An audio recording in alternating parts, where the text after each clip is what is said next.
just don't get sucked into buying shit. Whenever you see a commercial, just feel like I don't need that. That's the commercials only exist so they can convince me that I need it. Like when you fuck up in a big town, it almost doesn't matter. Like I could shit myself on the tube on my way to the gig, and it's not gonna affect any my life at all. I mean, and if I shit myself on a bus in Vaslui, that's gonna affect my life. hello, Mr. Radu Isac. Hello, hello. Hi. Thanks for having me. How are you? I'm all good, thanks. I mean, straight away, want to get out the basics out of the way. You are a very unique individual, sir, because you are a stand-up comedian from Romania, already a veteran, and then you moved to the UK.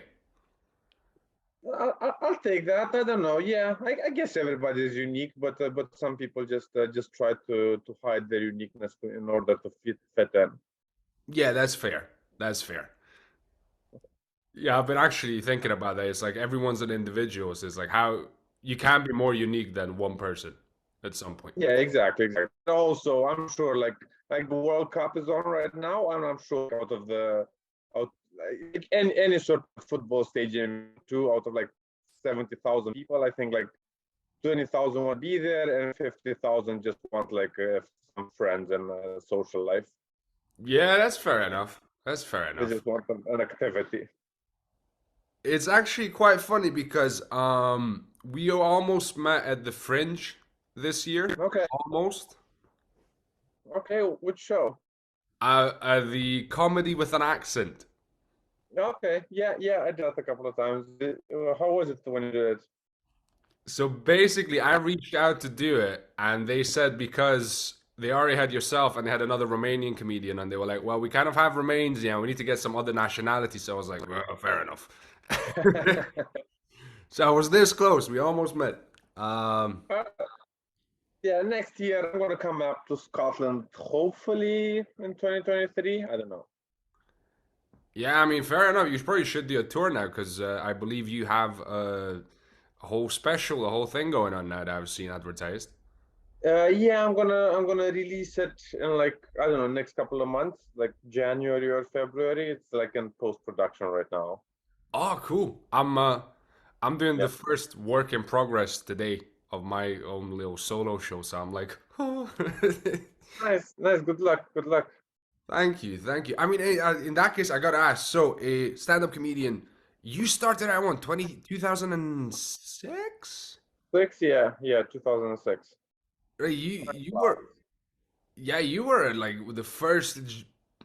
Is that pretty much the first generation of Romanian stand-up comedy? Like there was comedy of other types I in would Romania, say, yeah, well, with the comedy marketed as a stand-up comedy, I would say maybe I'm the second. So they right? kind of the Cafe Deco opened in 2003. Right. I Okay. think it opened like mid 2003, and I started up in like late 2006. Okay. What was that scene like? Because that was like a completely whole new thing in Romania. So when I started, they used to do like Friday Saturday at Cafe Deco, and Mm-hmm. then they used to do like another show. I think just on Saturdays like Prometheus. So I guess the turnover of comedy was like they would still sell like five for like 400 or 500 tickets a week, Four, five and hundred. Okay. I mean, that's a pretty good start. basically all three shows. Oh, it didn't, apparently they started with like 30, 40 in like 2003, but when I showed up in 2006, they had like three professional shows basically, Oh, and that's uh, and then I think I was just basically the first gen. I'm pretty sure I was the first generation of like open micers. So like okay.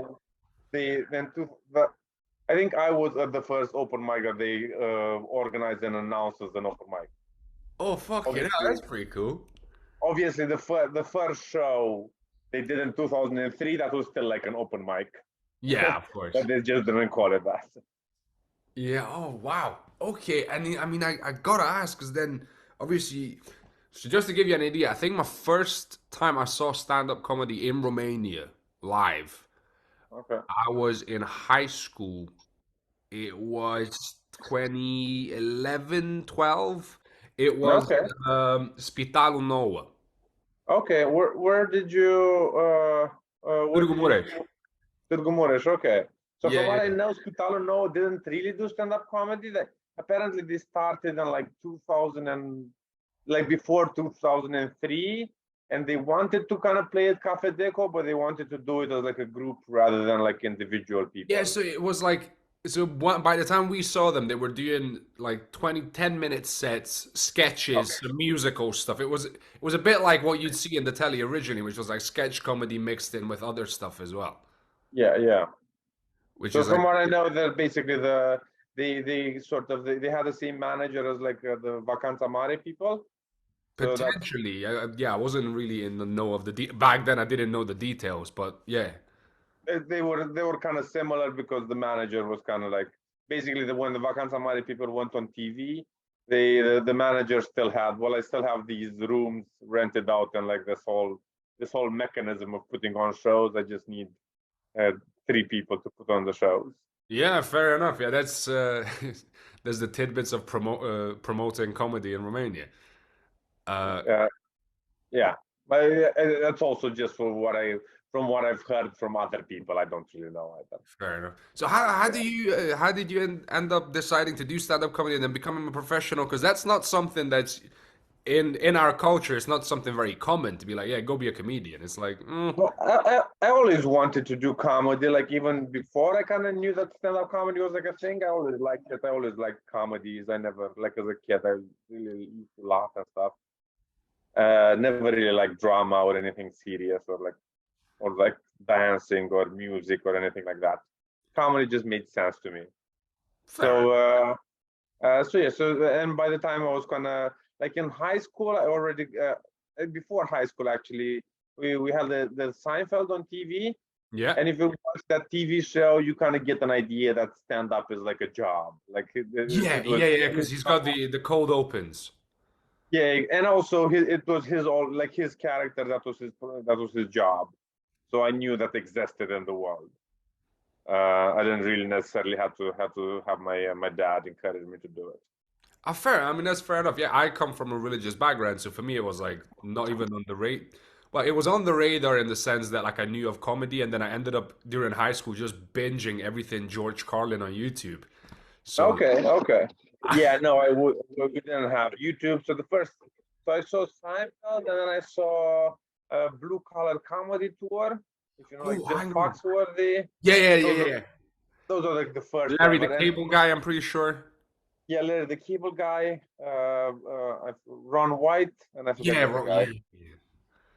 But and then we had like all the Comedy Central presents. If you know they did like a series. Papa Francisco was kind of big. Jim Gaffigan, I remember Greg Giraldo.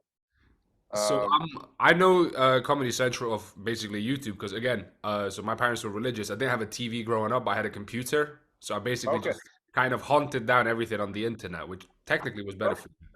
oh no, Comedy Central present that was also like pirated CDs. We didn't get it in Romania either. It was just like just pirated CDs. And then Seinfeld, I saw him first like on TV. They showed it on like Pro TV, but then I still got the pirated CDs, and that's how I kind of binged it over and over again. The classic of like the Sharpie written on the CD stuff. Yeah, yeah, exactly. That was. And I then think that's still my mom is still sort of probably depositing them somewhere. you open up the cupboard and there's an entire array, just row after row. Oh, the life. Well, in that case, I am curious because I'm very like fascinated by the Romanian stand-up scene. Like, what was it like being on the road? Like the early days. What was that? Oh, it was pretty good. I think I was one of I had like a little outburst of being on the road. So if then so I was I basically I think I was more like a Bucharest comedian. I mostly kind of activated in Bucharest, but I Oh, had okay. like little periods when I would go like on the road and do like a little 5 day tour.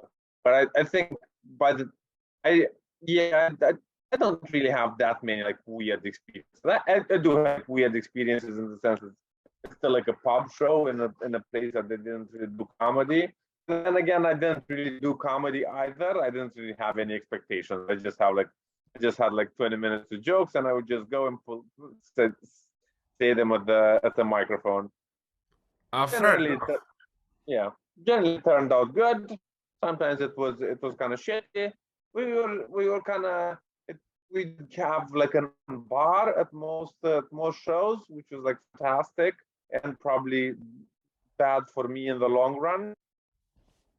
But yeah, it was fun. I would say just fun. Just like I was just a 20-year-old kid having fun around Romania. Oh, and so Like basically you had free booze pretty much any gig or most gigs. yeah, yeah, most gigs free booze, and we just kind of go and either like some. I think in the beginning after the show, there used to also be like a kind of like a party, so you just kind of stay and feel important there at the party. Yeah, okay, fair enough. Oh wow. Uh, so yeah, it was fun. I would say just fun. I it does get old quite quickly because we don't really have that many roads in Romania. So like Hmm. once you've done them like 4 times, you feel like okay. I the Valea Oltului. There are a couple of the DN1, the E85. There's a couple of big roads. Yeah, yeah. I mean, yeah, you got the national roads. Someday we might get an actual motorway. We're, work in progress. Yeah, I feel like that. I'm over motorways. I'm more of a train person now. Oh, hang on. Romanian trains are a bit different, though. Oh yeah, well that's how they need to become better if people use them. I feel like motorways they're kind of like the 1970s, right? It's Yeah. not like it's the future aren't motorways. I feel Well, like no. we're still working towards getting better in the past. Yeah, yeah. It's kind of funny. By the time we figure out motorways, it's gonna be basically just not green and against the climate. So we're gonna have to like just pivot straight into a whole new technology. Yeah, exactly. Uh, We're still gonna be behind, even if tomorrow all the motorways are built, we're still behind. yeah, pretty much. That's why you gotta love Romania. It's unique in its own way. Yeah, Uh, yeah, yeah. uh, I like it as a country. I do like food-wise way better than here. I would say that. Being on the road there as opposed to here, the hotels are nicer there and the food like 20 times better. I mean, Like I just can't argue. I do miss the food. If there's one thing I could bring over is the food. just Probably. like a shitty sandwich place at like midnight near the train station, way better than any restaurant I've been to in the UK. Fair enough. I mean, that kind of naturally sort of goes into the other question, which is like, so how come you just dropped it and moved to the UK? I know why I moved. So I came here straight out of Yep. high school with the dream of becoming an actor, comedian. Well, didn't know comedy, but then it became a thing afterwards. But So did your parents know that you're gonna become like a comedian? they knew it set up like this. I was like, I might not become an engineer because I was supposed to be an engineer. I might become a psychologist or an actor. So I gave them something to hold on to, something to hope. Okay, that's a good way And to do then it. I was like, actually, it's gonna be acting now. Sorry. That's a good way to do it. No, I just wanted to go. It was also kind of it's weird because all of our big inspirations in my generation, not comedy in general, but in my generation, we did get a lot of inspiration from like American stand-up, and it kind of felt like I'm kind of separated through like a window. Like I'm never gonna. It felt like for the rest of my life I'm just gonna be looking through a window to like a comedy circuit, and I can just go and be there at the comedy circuit if I'm so passionate about it.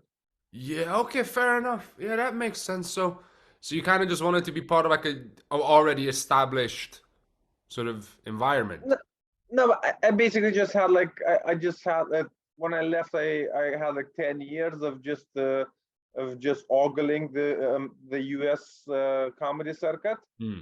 So it just felt natural. Well, let me just go there rather than try to mimic it here in Romania. Okay, yeah, that makes sense. Yeah, it is. Yeah, just because it has the tradition, it feels a bit more professional simply for that reason. It's like seeing something on TV that you can never touch in Romania because of the language barrier. now I guess the borders are opening up more and more comedians, like more comedians are going to Romania. But even now, it's still there's a very invisible divide between our circuit and the US circuit. I didn't want to. I wanted to participate in the game. I didn't want to watch the game from a distance. Fair enough. So what did you pack for the road over? I came with a massive suitcase on a bus. That was me. Oh, you took the bus from Târgu Mureș? Yes, so bus. I went from Târgu Mureș to Cluj. From Cluj, 33 hours all the way to London. Okay. Ah. No, I came by plane. So I was also kind of older, so I guess when you're 19, a 33-hour It bus wa- doesn't sound as bad as I when was, you're I was basically I was shitting it because of the suitcase. I was like, I can't afford to bring this suitcase on the plane because planes were already they're not the most expensive thing, but having extra luggage was going to be too expensive. So I was like, fuck it, I'm going on the bus. No, that makes sense. So I did like I moved here in 2015, but before that, in like 2013 and 2014, I spent my summers in America, in LA. Right? And like Okay. that's what I started kind of doing stand up in English and stuff. And like 2013, that was the biggest bag I had. And then I kind of got I became better at traveling from countries to countries, and I just got a smaller bag. 2014, and yeah, 2015 it was just manageable. It was I could fit everything I owned in like a small carry on and a backpack. Fair enough. And you went straight to London, which for anyone is fucking wild because London is not cheap. But as an immigrant straight to London, it must be something else. Yeah, I didn't really do that much research beforehand, which kind of helped. But it's also the idea that, well, people live here, so there's probably a way to live to get to live here. Yeah, yeah, yeah. So yeah, I didn't really. Yeah, this whole idea of if you make it in New York, you can make it anywhere. I think it's kind of stupid. There are like 9 million people that made it in New York. It can't be that difficult. Fair enough. Yeah, actually, that's what I was thinking as well. Because I was looking at Glasgow because they had free higher education for European Okay. students, and I was worried because I googled it if it's safe and has a reputation online. But my thinking was exactly the same. I was like, people live there. Like you'll figure it out. Just go. Yeah. It can't be too bad. And also, like coming from Romania, we've seen the whole like we lived all our lives as like fanboys of the West. So Yeah. it's hard to kind of be scared of something you're a fan of. Yeah, that's true as well. And it's also like we're from Romania. What's the worst you're gonna do to me? Like, come on. Yeah. Okay, and like I'm genuinely curious about like how did you set up? Like how was that easy process? Was that? So no, I knew it was going to take a while. I knew that I wasn't going to get like able to make a living out of. I can, yeah, I knew it was going to take a while, basically. Hmm. I think in LA, I kind of got an idea of how like a different comedy scene works, and then London is just a smaller LA. So I basically just went and I did as many open mics as I literally just tried to book myself in every evening. I was very depressed for like 3 months because like in Romania I had like a way nicer. I think for like 2.5 years I was extremely sad because in Romania it took like 2.5 years for my life in here to kind of start resembling the nice life I had in Romania. Hmm. And then you keep doing jokes, you concentrate on the jokes. There's some shit you like on the circuit. There's some shit you don't like on the circuit, and Yeah. yeah, move on. Basically, but basically, yeah, just doing open mics, and then I found out about the competitions. I did all the competitions. I did all the gong shows. I did well on those. I got like also because I had like some sort of I didn't have like any material or anything like that, but because I had some sort of I had like more experience of being a comedian. It was kind of easier for me to kind of I would say run through the first steps. Yeah. Oh yeah, because you've kind of done this before, so you were familiar with how the system operates. So. Yeah, I knew what a good set is supposed to feel like, I guess. And yes, basically, I knew, like, even if I had shitty jokes, I knew what I was striving for, and I knew, like, I had some idea of, like, strategy and what to do. But also, basically, it was just put yourself out there everywhere, and out of everywhere, some people are gonna call you back and give you some gigs.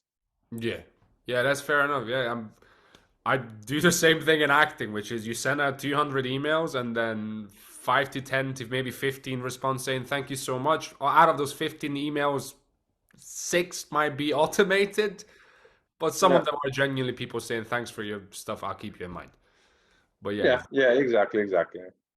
And it's sort of, yeah, it's a big circuit, and I like the UK circuit is quite sort of compact. Like, you can kind of, there are gigs everywhere, and the country isn't that big, so you can just kind of go from one gig to another.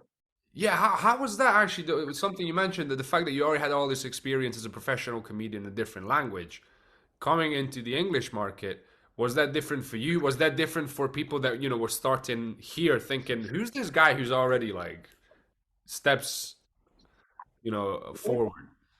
I think people on the open mic circuit maybe took me a bit more serious, but, like, British people tend to think a lot about themselves, so they felt like, uh, that's one of the things that annoyed me, is that, the second I mentioned I was, like, a professional comedian in Romania, the the the second thing, like, the next thing, like, the first thing that came to their head, oh, you must be famous in Romania, which is, no, that's just a different thing.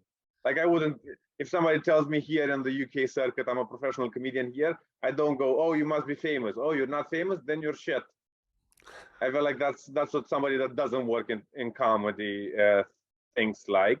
Yeah, But yeah. in the UK, people that work in comedy, that's what they assume of, from people that work in comedy in other countries. They feel like, no, it must be very easy to be famous somewhere else. Yeah, I guess because they're just not aware of our scene and they see, if you're one of the few professional ones, then yeah, they're not aware of like it's actually expanding the same way as anywhere else. Yeah, they don't. It also, they don't almost, they don't even know that there's like there's a whole show business industry already established, and, like, famous people, and, Oh, like, yeah. it's not like somebody starts up comedy and, okay, you're on TV with us now. No, absolutely not. I mean, yeah, that's period, especially from the 90s onwards, in all the arts in Romania, but comedy as well. It's extremely wild and just very dynamic because everybody suddenly had all this freedom and had to adapt, and suddenly you were allowed to say things you couldn't say before. It's yeah, suddenly just mushroomed out of nowhere. I think so. I think initially, like, after there was a big decline in the 90s. Hmm. Like, I think in the 80s or 70s, people would go to, like, more shows than they would in, like, in the late 90s. Yeah, there was, like, a whole show business. There was, like, singers, and there was, like all the theaters that were open. They were all constructed and opened before Ceausescu died, Yeah, and the and national and then they theaters as went well. into disrepair after Ceausescu died. So there was, I think for, yeah, for the show, we got, like, more TV stuff, but more, and that really grew because we used to have, like 3 hours of programming a night, sort of a day, and all of it, and, like, after the revolution, all of a sudden it's like 5 TV channels all looking to fill their space. But I think on live entertainment it went the other way. Everything kind of crumbled. Yeah, that because the people that were already established tried to get into TV, but there was nobody else established to take over the live scene. I think No, I think it was just the institutions stopped working when the whole regime change happened. All the institutions had, Okay. had to kind of stop working and had to be reborn, and, like, they had, like, a shit ton of comedy festivals before the 1990s. Like, every school, every factory, every sort of town had like a comedy competition and a comedy night and a festival or something. Yeah, they had And the, then all, the yeah, culture houses or Casa de Cultura. Casa de Cultura, yeah, but I think I honestly feel like they even did it on like high schools and stuff. They like all the high schools kind of had like a small auditorium. I Hmm. know definitely there was a big comedy festival in Târgu Mureș. I think that Târgu Mureș and the Vaslui one are the ones that kind of survived the longest after uh, after the revolution came. But I think the Vaslui one still happens. I don't know Interesting. about the Târgu Mureș I one. was completely not aware of that. Basically, when I came out in 2013, I was kind of, like I was not aware of a lot happening. I knew about the National Theatre, but I was like, I just want to go where the things, that I love, that I've seen, that, they're making those kind of things there. So I'm going to go to the UK. And yeah, like looking back now, I'm becoming more aware of what was happening around me. But back then, I had very minimal idea. I just saw not a lot of opportunity, basically. Most of the stuff I know or like figured out happened after I spent the I kind of found out in those 9 years when I was a comedian in Romania. I didn't really know either beforehand. It's not I wasn't like a I don't think I think maybe I've seen like one theater play before that or like two theater plays in my life before starting comedy. So yeah, I wasn't really aware either. Fair. But then finding out, yeah, definitely there was a big live scene before 1989. Hmm. Interesting.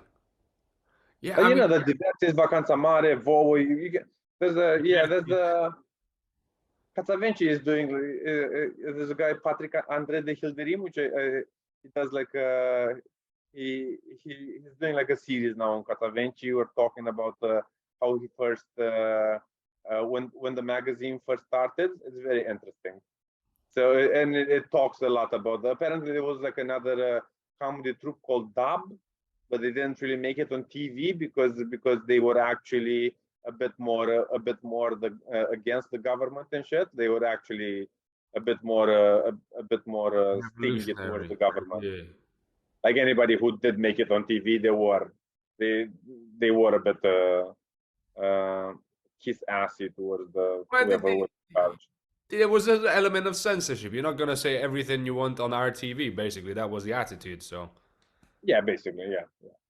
fair enough. Fair enough. Okay. And what was it like adapting in the sense of like you said, you started writing comedy in English. Did the rhythms change? Did the thinking of the mechanisms? I mean, I believe that comedy is universal, but there must be. Not that's what I think. I think the rhythm and the mechanism are the only two things that kind of stayed the same, and like my persona a bit. But like initially, you just kind of you just talk about the elephant in the room, which is the fact that I'm Romanian. So that's and you only need 5 minutes to to get it going on the scene here. So yeah, those 5 minutes is kind of the first 5 minutes kind of wrote themselves. Yeah. You just talk, you do a couple of jokes about Romania, you get all the references they know about the country, and you make a bait and switch out of them, and then you move on and you try to kind of prove them. You try to kind of show that you're a person, despite not only Romanian but also like a person. Yeah, I mean, my first 5 minutes is literally me going, I'm from Transylvania, Romania. This is what people think about Transylvania. This is what people think about Romania. It's the same place, but different perspective. Like, that's my whole 5 minutes. Yeah, yeah. I really try hard not to like shit on Romania because Yeah. I don't think they understand it as a joke. I think the British people kind of take it too literally. And also I don't think it's fair to kind of shit on like people that aren't in the room. Like Yeah. if you have a target in comedy, make sure that they're in the room then Oh, fair when you enough. do the joke. I feel like it's sort of it's sort of dirty if you don't Yeah, do that. that's fair. Because now it's like, yeah, it's our thing. We're laughing about people that are not here. That's fair enough. Yeah. Yeah, I kind of, I ended up, because most of my exposure was to British and American comedy and American stand up specifically. I feel like I've never actually written a stand-up set in Romanian or Hungarian yet. Okay. So I actually like I would have to sit down and be like, okay, how do I even approach this? I mean, it would be the same thing talking shit in a different language, but it would change the rules a little bit, I think. Yeah, like I would guess, but when you first, when you prepare for like your first show, if you, I would say if you go to Romania and spend like 6 months on the circuit, you'd find yourself exactly where you are here. You'd find yourself being the exact same person after 6 months. I'm happy to hear that because that means I was correct. Comedy is universal. Success. Oh yeah, it definitely is. It's just like a mechanism inside our brains. I don't think every country has its own mechanism. Yeah. I think every country has different references and stuff, and different like culturally they're different, but yeah, mechanism is the same. How does a comedian survive London? Because So that comedian leaves London. So I don't. I think maybe like a third of my gigs are in London, and all the other ones are like in are around like Europe or the UK. So oh, there's really? no. Yeah, yeah. I think there's also a theory like the London rates are lower than anywhere else in the UK. Interesting. I feel like there's a thing of it's just basic supply and demand. There's more comedians in London, so the clubs have like a have a bigger negotiating power, so they can Hmm. afford to pay way less than any other club. So I mean, I'm I fairly know, certain Manchester pays better, or like a gig in Newcastle pays better than a gig in London. interesting. I know of the Manchester Frog and Bucket, which at one point we want to go down and do it as well. But I've done two bringer shows in London, which I'm grateful for the shows, but the bringer thing can be very annoying, especially when you're visiting. Yeah, yeah, I know what you mean. I feel like if you're visiting, maybe you know. I feel like it's hard if you're starting here, and you do need like a shit ton of stage time, which you can kind of only get at bringers, and nobody has that many friends to be able to eventually get good in comedy with bringer shows. No, and yeah, and it's like, want to see me do the same 5 minutes again and again and again and again. Yeah, yeah, yeah. I was fortunate enough to not really have to do those. Like you can kind of if you come and there's like a couple of legitimate ones like the downstairs of the King's Head, Angel Comedy, Vauxhall. I think they kind of give spots to new people, no matter your level of experience. So you kind of do those, and then there are others as well. And then if you do the competitions and the gong shows and you do well at those, you kind of get pushed towards like doing open spots and just getting like better like non-bringer spots. Yeah, fair Uh, enough. but Yeah. yeah, at open mics, like new material nights and so on. So, hang on, you've been gigging in Europe as well, you were saying? Yeah, I do. I do a fair amount in Europe. Uh, I do. Yeah, I do a fair amount in Europe. Cool. Because I've been speaking to Viktor Petreshkan, who's right now Oh in yeah, fucking Kiev. But I'm like, yeah, I'm yeah. literally messaging him, I'm like, because I saw the article of like another bombing in Kiev, and I was like, dude, are you okay? He's like, yeah, they just took away the water, but everything else is fine.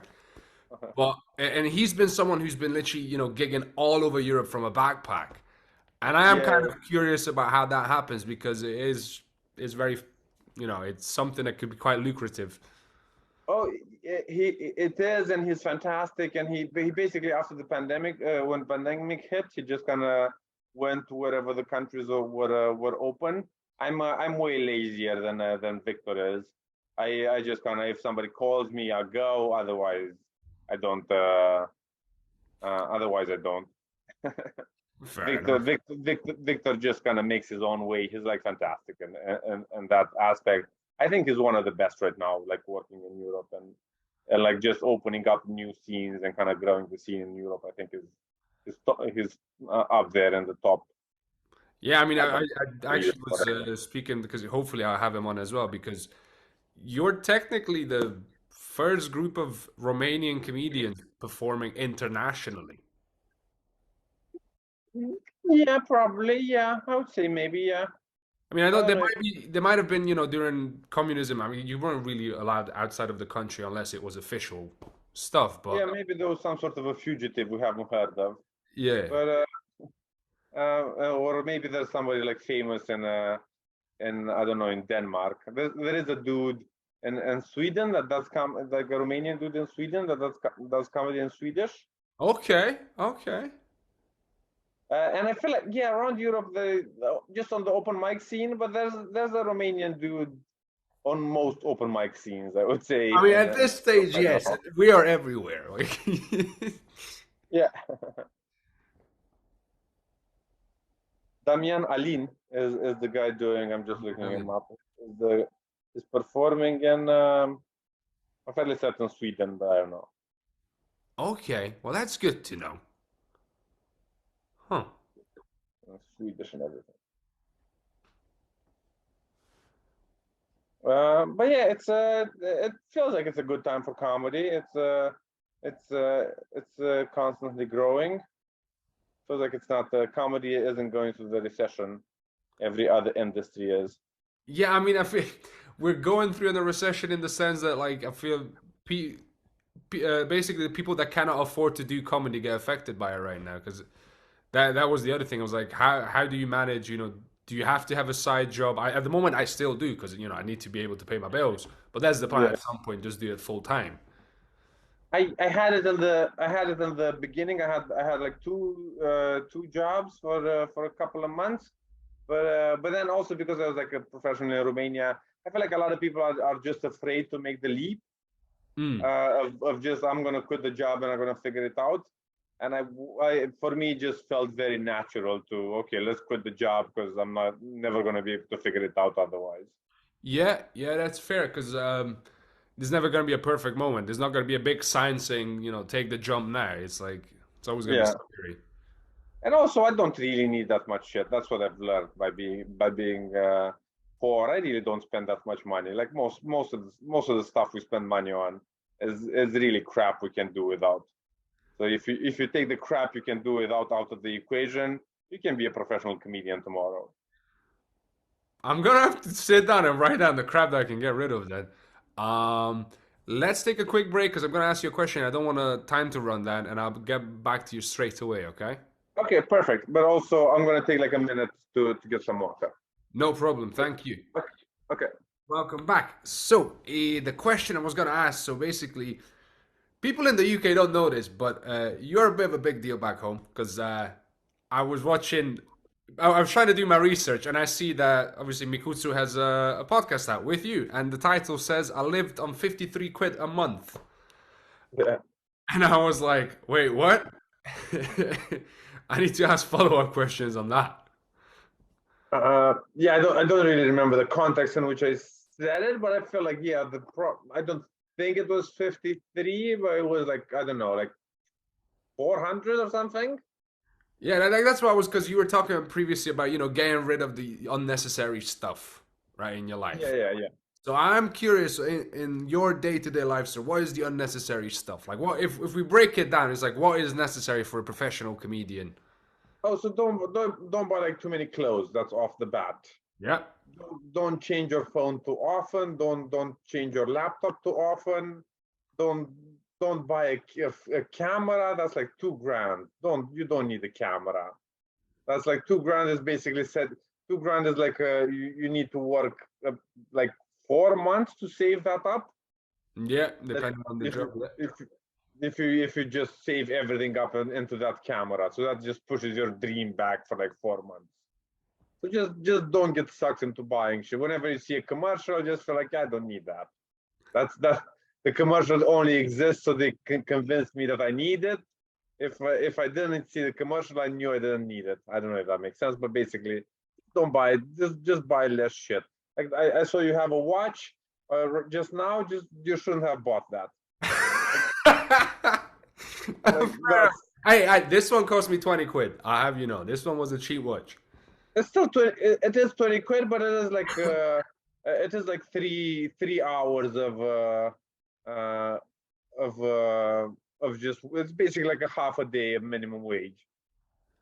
Right. So you literally approach life with the very essentials and focus on what gives me pleasure and whatever takes me away from that, you know. Yeah, yeah, but I don't think I'm being like I don't think I'm being like a strict or anything like that. I just yeah, don't buy. Why did you buy that watch? Like you have time on your phone. It shows the time on your phone. There's literally no need to have a watch in 2022. Fair enough. Fair enough. That's me told. I'm gonna keep that in mind. The shirt I have I have like a friend who I think has it from like an ex-boyfriend or something. Uh, so yeah, there's stuff out there in the world. There is enough shit out there in the world. You don't need to buy it. I feel like that answers my question of how to survive London as well. Uh, yeah, kind of that helps a bit. Yeah. No, Hey, sir. Fair fucking play. basically. Yeah, I mean the natural question is because you talked about the sorry stand-up scene in America is why the UK then, or how come the UK?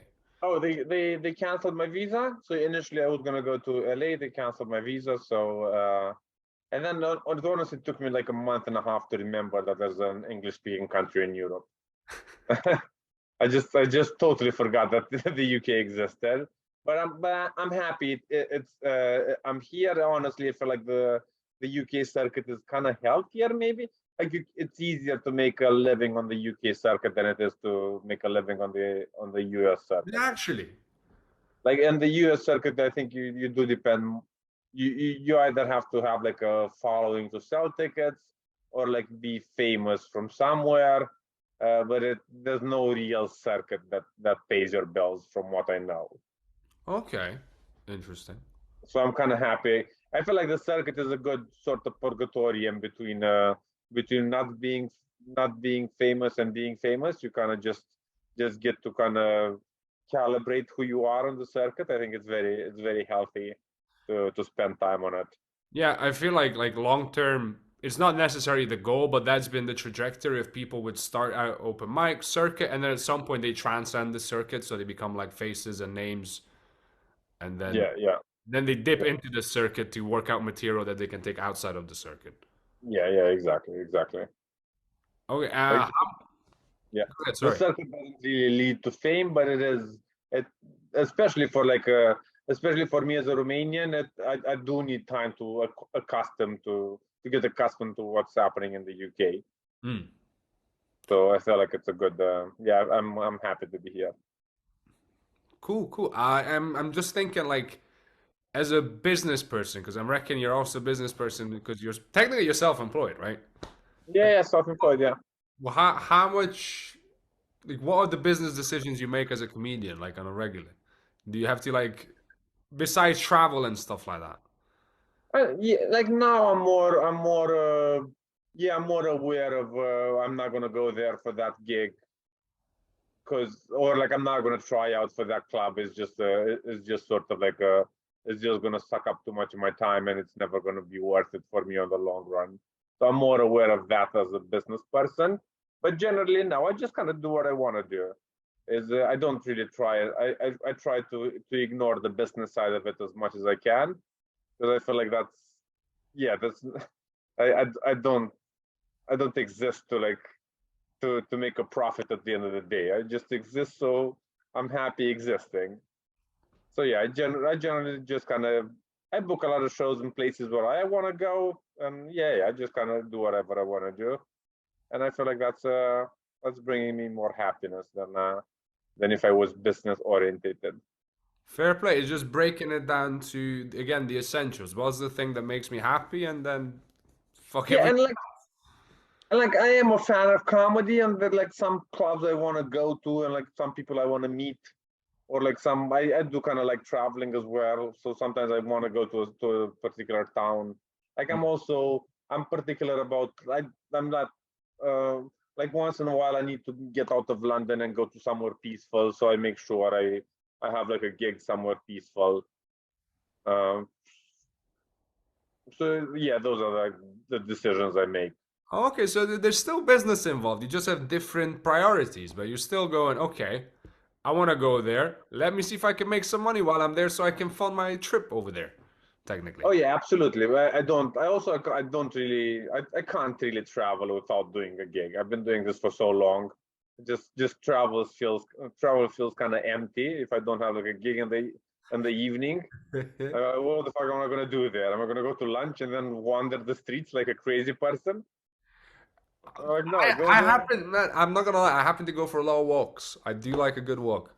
Oh, I love walking, but during the day I don't like. I also my day is kind of in my head is very organized towards of I do stuff during the day and exist, and then at night I kind of like yeah I work on my set and I do a show and I go to a like you also kind of go out to a bar, but the shows are in bars, so I just go there and I have a drink there, and yeah, that's kind of my night. It's also it covers both my social life and my yeah my business life and my whatever else. So you are genuinely someone who's got comedy as the number one priority, sounds like it. Oh yeah. But yeah, but I feel like people have like their office job as like a number one priority. Yeah, pretty much. That's fair. Yeah. I feel like yeah, I feel like I'm better. Yeah, no, it's always fascinating to see because I was talking about this with other people as well, but like performance art is seen this special thing because you're talking in front of people. Everyone has this fear of like, oh my God, I could never do that, but you are just talking. It's a very, like, once you break it down, it's a very matter of fact thing. You're just talking. This happens to be people in front of you, but Yeah. if you approach it as that this is the thing I'm doing, I like doing this thing, it doesn't have to be more complicated than that. It really Yeah, does. exactly. Then you do have to work on this on the particular jokes and constantly make them better and stuff. And Of course. otherwise, it is kind of a pain in the ass if your shows aren't good enough and you don't get callbacks from clubs. It is kind of a pain in the ass life. Hmm. But if you once you hit that threshold of I'm good enough to get a callback, it's pretty good life. Fair play. I mean, that kind of. I'm curious because you talked about writing and just punching up your jokes. What's the favorite thing? Like, not I'm not gonna ask favorite joke because that's like a question. Like what's your favorite baby? But it's more like, what's the most surprising twist you put in a joke where you're like, oh, okay, now we're cooking. Now this is.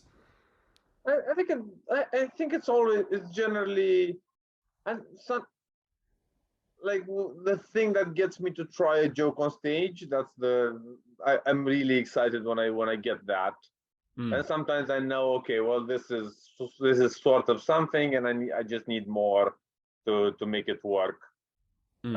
And then like eventually I just try it a couple of times and drop it, and like 2 years later I think of something else, and I kind of okay, well this feels more like something now, and eventually just builds up to like a 3 minute. Yeah, I wouldn't. It's not like a specific twist. Oh, It's yeah, I feel like for me it's more like ends to talk about something. So because I feel like if you get a laugh when you start to talk about something that you want to talk about, then you kind of have the license to talk about it for a bit on stage. mm. So I'm just finding the ends are like just basically a stupid joke about something that just kind of brings the whole audience in. Well, tell us more about this. So Okay. I love when I find those. And how much do you, when you're on stage, how much are you aware of trying to make the people laugh or just sharing your own, what you find funny? Like where do you strike the balance between, oh, Oh, I want to make sure they're having a good time or it also depends on how much I'm like what show I'm doing. Like Hmm. if I'm doing like a big ass show, I am 100% concentrating on getting people to laugh. If I'm doing like an open mic, I feel like okay, well let me let me let me find my way within this bit. So Hmm. sometimes I care zero about making people laugh because I'm just trying to find my way within the bit, and sometimes it's like the only priority I have in this second is Okay, getting. So fair. it depends on the gig, but eventually you do get like different levels of gigs, and like yeah, I have like different. You treat them all differently. Okay, well that's good to know. Again, I'm very much a student, so I'm like everything I can write down. I'm like yes, and then what do you do? What I'm curious about, sir, is you have been back to Romania since you recently back. Yeah, I go once in a while. I still, yeah, I go. I like going. I still have friends and everything. Yeah. Eh, do you still gig back home in Romania? Yeah, when I go a gig, I still have. I do have the material in Romanian. Okay. So I do have I do have like an hour of jokes in Romanian that I just if I don't do once in a while, I kind of stop having them. But also it's jokes that I enjoy saying. So do you write simultaneously, or just something that you've written a while ago, or every now and again something comes up?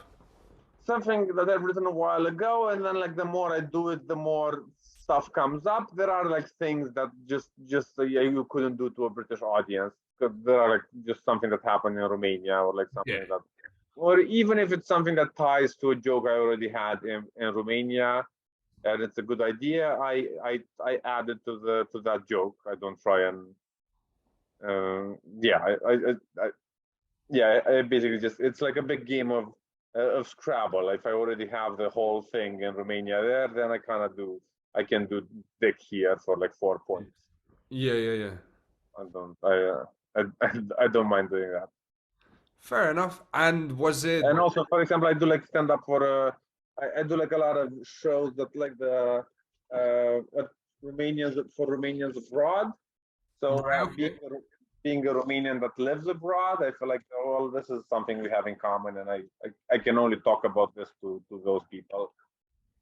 Yeah, it's actually interesting because when I announced my little show not that long ago, and I, found Romanians in Glasgow community, I posted the thing, and the first, I'm doing it in English, and probably one of the first comment was like, "Well, it would be nice if it was in Romanian." I was like, well, "I know, but I'm trying to make a living here, okay?" Yeah. I But yeah, do get like I do kind of get even promoters here. So I really like doing stand up in Romanian, but I like kind of tag it along to like an English speaking show. So I yeah. moved here and kind of well, I did make the effort, so I might as well keep concentrating on what I decide to concentrate on. But it does piss me off on people. Oh, well, why don't you work for me in Romanian? Because I could have stayed in Romania and made more money. It is the dumbest thing in the world to move to a different country and do stand up in a language that's not from that country. I mean, yeah, that is. I don't know if it's doable anywhere. There might be some country you can where they have so many languages you can get away with it, but yeah, not here. Yeah, maybe like English in Europe and stuff. There are a couple of professional Yeah. English speakers, English speaking comedians that live in Europe. Mm. But yeah, it is stupid to be a professional Romanian speaking comedian that lives in the UK. And did it affect, working here and then gigging back home? Did it affect the way you see stuff back home, like the industry and just comedy in general? I guess a bit, but also I'm like way more detached about it because like I'm not really because I don't really it's not my main income and I don't really make a living off of that circuit. I just go and yeah, I just kind of enjoy it. I don't get into politics that much. I don't care. It gave me the luxury to not care, to not follow everything that's happening on the comedian stock market Mm. closely. Fair enough. So would you say that makes you funnier, or just the fact that you don't have to care as much? Does that affect the performance? I think it just makes me enjoy it more, honestly, which probably makes me a bit funnier. Okay, But that's I'm just yeah, I probably enjoy it more now than I ever did back home. Just doing stuff in Romania, I enjoy now more than I ever did. mm.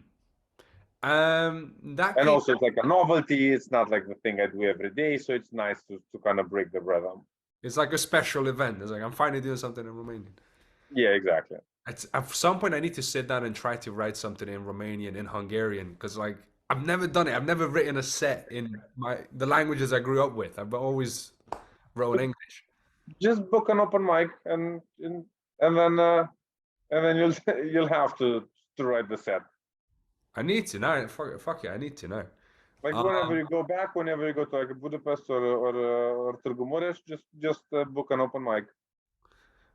yeah, I'm gonna, because at this point, I'm genuinely curious how it affects me. Like Um, they definitely have it in Cluj. Like Cluj, you can definitely find stage time. yeah, yeah, yeah. Yeah, well, hope so. It's the cultural capital of the region, sir. I'm not sure if you're aware of I've that. I know, yeah, I know the Cluj's people as well. Oh man. Eh, I'm curious. The other thing, obviously, with immigrants is always the thing of having your family back home. How does the family relate to you doing comedy here? How do you relate to the family? It becomes a A thing bit, of yeah. just Sorry, I interrupted you. no, no. I was just gonna say it becomes a thing of like your family lives in your phone basically. Kind of a bit, but also so I'm from Vaslui and I moved away when I was like 19. Okay. So I moved out of my hometown before I started doing comedy. So Okay. it just feels like everybody in my like people there's a big exodus of people leaving Romania, but also a big exodus of people leaving Vaslui.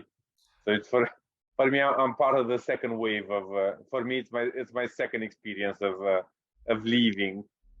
Uh, so yeah, so basically I haven't like yeah, I go to Vaslui once in a while. Right now, what I do, I discovered it's way easier to make like separate trips. Just do like a trip to go to Vaslui and a trip to go to Bucharest. This way, I don't have to go from Bucharest to Vaslui. Like Yeah, it's easier to just take the plane from London. I'm not gonna lie. The travel in Romania can be like, yeah, it takes longer for me to get from where my dad lives in Romania to Târgu Mureș as it What does is for me to get from London to fucking Cluj. Oh yeah. Where does your dad live? So he's in județul Hunedoara. Medora? Okay, yeah. It's all the mountainy. Yeah, you get on the bus takes longer. You go to Cluj, and from Cluj you have to go to my hometown, and the whole thing, it's a longer trip, and you're like, how?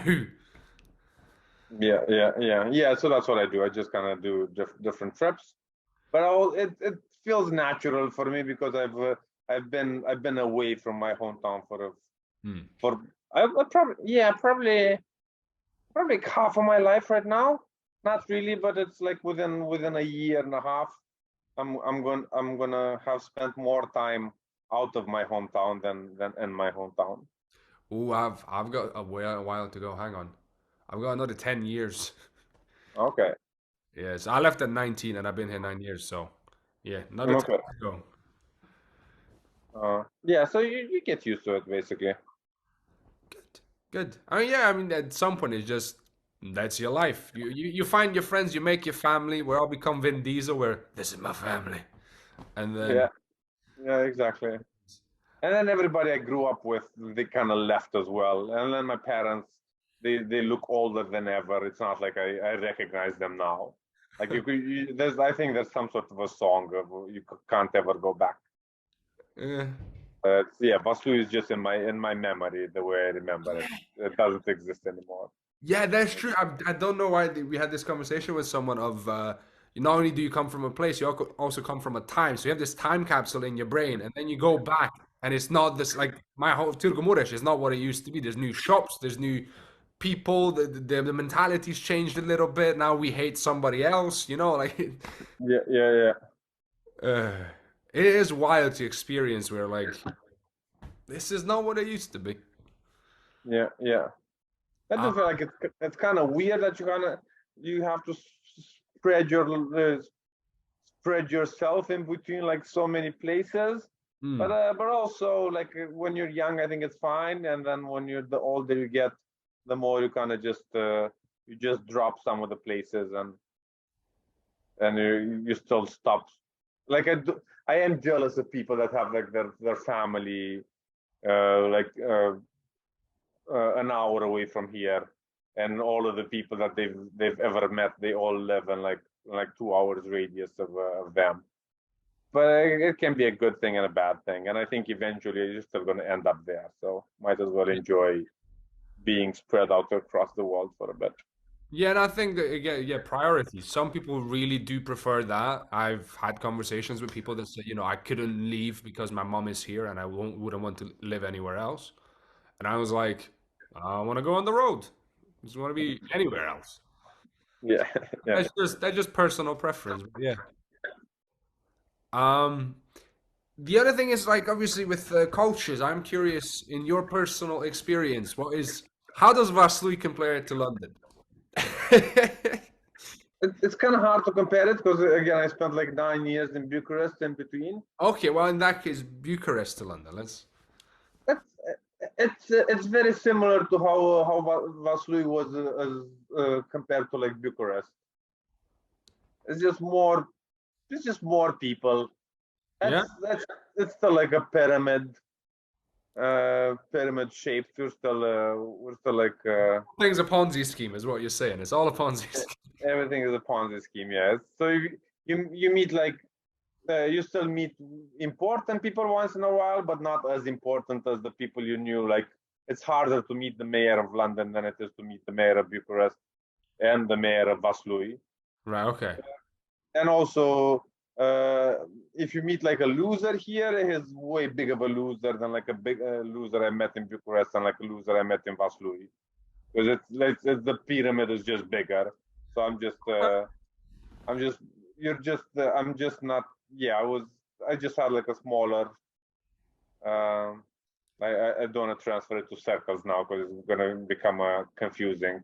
I just had a smaller circle Yeah, of it's friends. like the more opportunities you have, the more with greater power comes greater responsibility, right? Like it's when you fuck up in a big town, that's a fuck up. Like it's Oh, noticeable. yeah, depend. But I feel like like when you fuck up in a big town, it almost doesn't matter. Like I could shit myself on the tube on my way to the gig, and it's not gonna affect any my life at all. I And mean, if I shit myself on a bus in Vaslui, that's gonna affect my life. I mean, chances are you're not even the only person who shot himself on the tube that day. So Yeah, yeah, exactly. even You've in seen that that specific before. carriage. Yeah. Ah, okay, fair enough. I mean, yeah, I love how you have a very sort of matter of fact perspective on the world. It's like let's not overcomplicate. It's most of it is bullshit. Let's just go to the basics. Yeah, I guess you have to kind of keep it. I do feel like my life is weirdly complicated, so I guess I have to oversimplify everything to cope. But yeah, it's uh,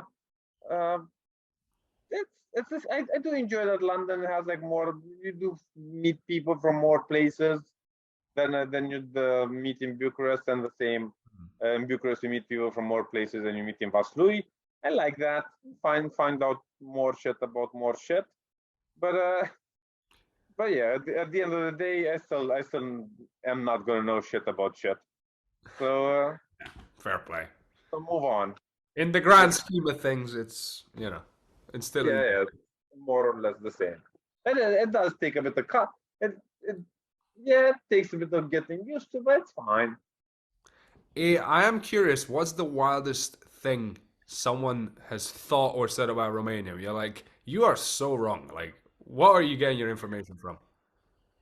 I honestly think if somebody asked me if Dracula was real, which is like it's yeah, that's like you can't that's you, that's like asking if Harry Potter is real. Hang on, so they It's a didn't even mean fantasy it book. What the historically. fuck? Sorry? They didn't even mean it historically, did they? No, no, I think he just kind of I think they just kind of meant but did he really have magic powers and went to Hogwarts? Oh God, yes, yes. And guess what? Did kill Voldemort. Yeah, bloody hell. Yeah, I do get that one. When I tell people I'm from Transylvania, on occasion people will be like, "That's not a real place," and I'm like, "Yes, it is." And it's a bit more depressing than the ones you see in the movie. When I was a kid, I thought it used to be like a show on Cartoon Network, something like Little Dracula, and Okay. it all took place in Transylvania, and it took me like years to figure out that it's actually happening in Romania. Like Uh, I had no idea that they're talking about because America they have like a Pennsylvania, and I yeah, don't know, yeah, it was in English. yeah. I literally had no idea it's happening in near Cluj. I recently shouted at my friend's TV because he put on Castlevania, which is an No, anime. okay, It's about Dracula, but they keep calling him Vlad Tepes. And I'm like, okay. you can say Tepes. You've got the sound. Just say Vlad Tepes. Why do you have to like? fuck up that as well.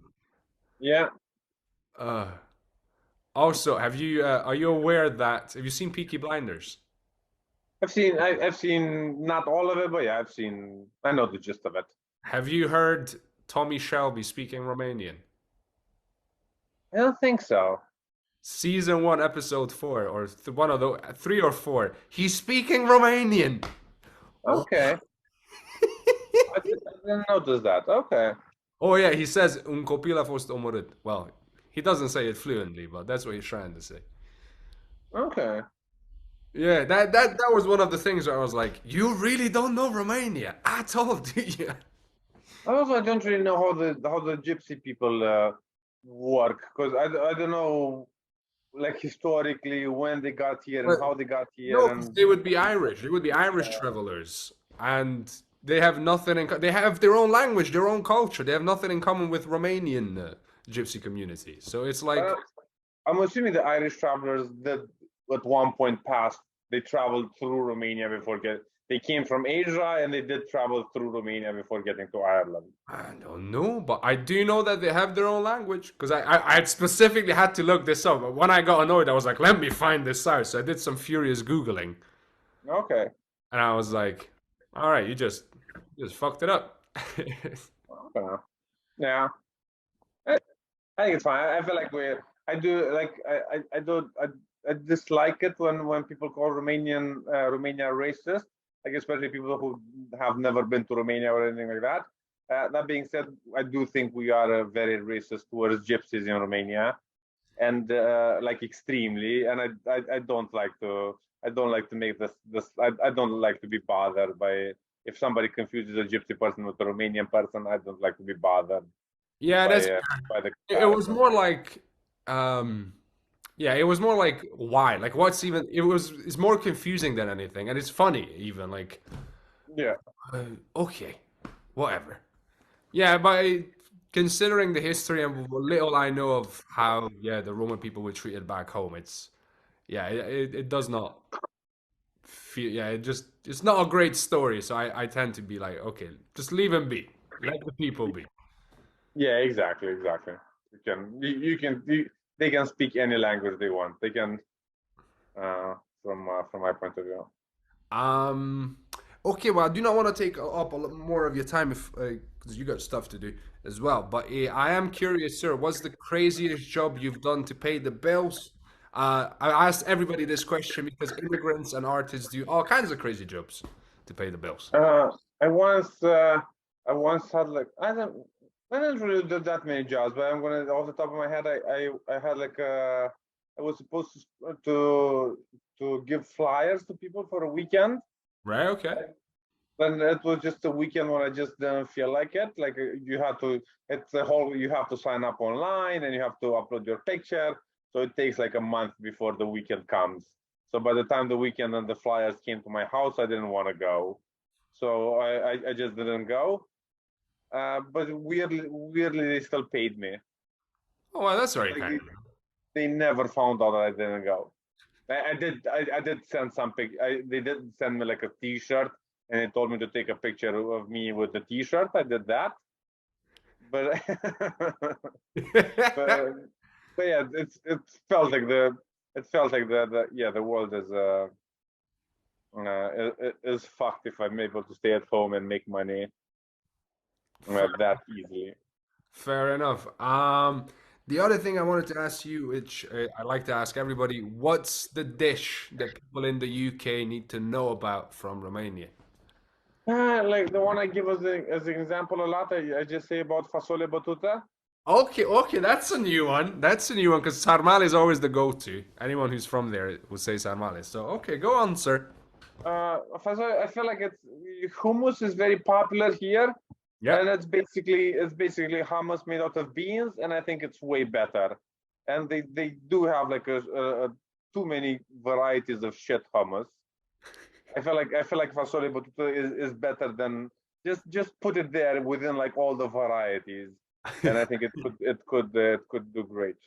Okay, do you have any specific recipe? Because hang on, this is Vaslui or Bucharest fasole batuta, so I don't know what the rules are here. Oh yeah, you still. I feel like the most important thing is the onion and the tomato paste. So Yeah. that there's the sauce you make next to it, Hang and the on, fasoli tomato potato, you paste. just boil it and you mash it. Well, tell me about this tomato paste. I'm not familiar with the tomato paste. It does get served with a bit of you put it on toast, but it does get served with some fried onions, and then you put some tomato paste on it. Okay. So we do with slanina, which is bacon, Romanian bacon for those that don't know. But Okay. yeah, we just put like onions and a little bit of bacon on top of it, but we just eat it as a thing as opposed to on bread. Like Okay. we don't use it as a spread. We just like that's your main. That's your mashed potatoes, mashed yeah, it's mashed beans. Oh no, I've always used it as a spread. I didn't know that you can not you can use it as a main. Really? Oh, I did But not know about the I didn't know about the spread. Oh wow. Okay. hummus is a spread, Yeah, yeah, yeah, I'm just surprised. Okay. and hummus is it's the exact same recipe. Only you don't use it. Only it's made out of chickpeas. Wow. Okay. I So didn't know that. it's still mashed chickpeas basically. Yeah, yeah, yeah. No, because like our cuisine is a mix of Turkish, Russian, like the Austro-Hungarian Empire, German stuff, and then our very own cheeses and stuff. So it's a very interesting mashup of everything. Yeah, I think so. I like all the fishes in Romania. I feel like the not. I feel like for the amount of fish and chip shops they have in the UK, it's weird how that's the most popular thing in the UK is fish and chip shops, but they all only use one recipe. Just batter it, deep fry it, serve it. I Yeah, like I feel like in Romania we're fantastic at cooking fish. and without mujde, I'm sorry, but you need to have garlic sauce with it. Like, what? Come on. Yeah, yeah, that that's good too. I like the musde. I like it in the saramura as well. I Oh, like okay. Well, I yeah, think the musde one is good too. you have answered all my questions, sir. Thank you so much. Okay, I feel like if we made it all the way to musde, I'm sure I have. Uh, I really it was really great to talk to you. Hopefully see you like in Scotland or down here in London. Yeah, yeah, yeah. Uh, and yeah, Gotta stop the recording. But th thank you, officially, thank you very much. I'm gonna stop the recording. thanks for having me.